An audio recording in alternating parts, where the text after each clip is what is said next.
Hello guides, আরবিতে আরও কিছু শব্দের অর্থ নিয়ে আসলাম, দেখে নিন এবং ফলো দিয়ে সাথে থাকুন। যারা প্রবাসে আছেন এবং আসবেন তাদের জন্য এগুলো খুবই গুরুত্বপূর্ণ।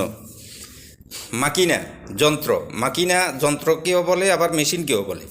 মাকিনা যন্ত্র। শামস সূর্য, সূর্যকে শামস শামস বলে।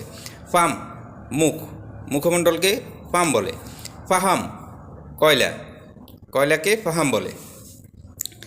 আবার লাহাম শব্দের একটু 19-20 থেকে অন্যদিকে চলে যায়। লাহাম গোস্ত, গোস্তকে লাহাম বলে। হালিব, হালিব মানে দুধ। মাতর, মাতর মানে বৃষ্টি।